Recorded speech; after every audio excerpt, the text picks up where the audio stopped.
नमस्कार। मैं आपके सामने 9th क्लास के जो है वो चैप्टर 4 के क्वेश्चन लेकर उपस्थित हो गया हूँ।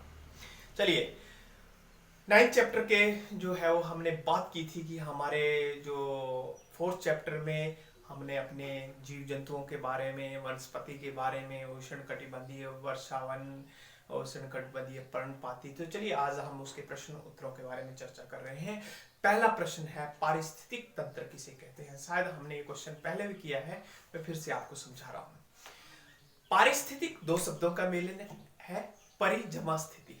परि का अभिप्राय है हमारे चारों तरफ, सराउंडिंग, और स्थिति का अर्थ है स्थान। हमारे चारों तरफ का स्थान जो विभिन्न प्रकार के पेड़ पौधे और वनस्पति से घिरा हुआ है उसे पारिस्थितिक तंत्र के नाम से जाना जाता है। चलिए हम दूसरा प्रश्न लेके आपके सामने उपस्थित है।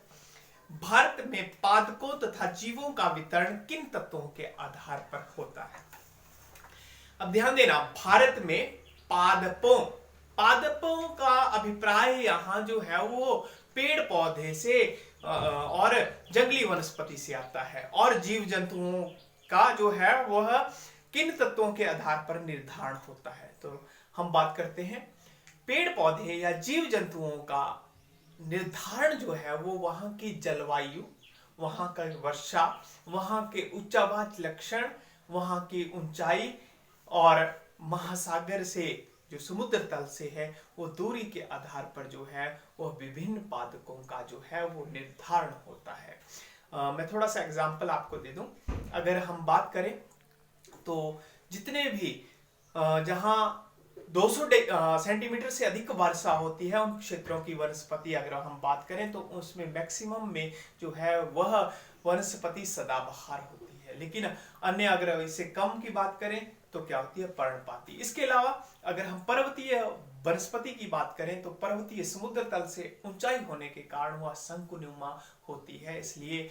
और यहाँ पर जो है उसी के अनुसार, जैसे हिमाचल की भेड़ बकरियां कैसी हैं, यहाँ की भेड़ बकरियां जो है वो लंबे लंबे बालों वाली होती हैं, वो उनके बाल ज्यादा होते हैं। इसके अलावा अगर हम बात करें तो जो ऊंट है तो ऊंट जो है वो अत्यधिक गर्मी सहन कर सकता है, बड़े दिनों तक पानी को स्टोर, इसलिए वह उस जलवायु में वहां पर रहता है। इसलिए पादपों और जीव जंतुओं का निर्धारण वहां के लक्षणों के आधार पर होता है। वहां की जलवायु कैसी है, वहां का वर्षण कैसा है, वहां की वनस्पति कैसी है, ये सारे निर्धारित करते हैं। चलिए जीवमंडल नीचे से क्या अभिप्राय है, कोई दो उदाहरण देकर बताएं। जीवमंडल नीचे से अभिप्राय है ऐसा स्थान जहां पर सरकार के द्वारा जीव जंतुओं को, जंगली जीव जंतुओं को बिल्कुल अपने हिसाब से भरण पोषण करने की आजादी दी जाती है। यह ऐसा क्षेत्र होता है जहां पर बिना सरकार की अनुमति के कोई भी व्यक्ति जो है वह जंगलों में जा नहीं सकता, शिकार नहीं खेल सकता, अन्य व्यवसाय नहीं कर सकता। हम अगर बात करें तो नंदा देवी एवं नीलगिरी की पहाड़ियां जीवमंडल नीचे में आती हैं, और विश्व का सबसे जो है वो हमने बात की थी, नीलगिरी को जो है वो विश्व के जीवमंडल नीचे में लिया गया है।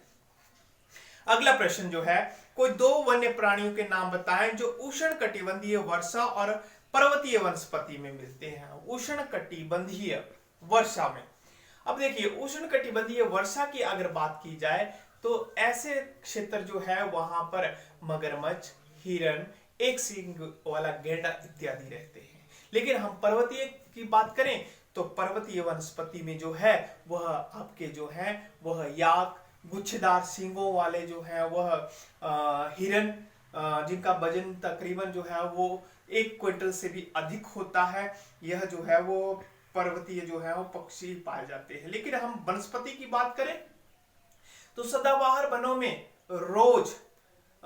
रोजवुड, इसके अलावा सौगान, इसके अलावा रबड़ के अत्यधिक पौधे होते हैं। लेकिन अगर हम पर्वतीय वनस्पति की बात करें तो उसमें जो है वो देवदार, चीड़, कैल इत्यादि के वृक्ष अत्यधिक पाए जाते हैं। तो यह हमारी वनस्पति में अंतर हो गया। चलिए तीसरा, चौथा, पांचवा, छठा क्वेश्चन आंसर हम कल कराएंगे। अगर मेरी वीडियो आपको अच्छी लगी हो तो लाइक करें, शेयर करें, सब्सक्राइब करें। Thank you.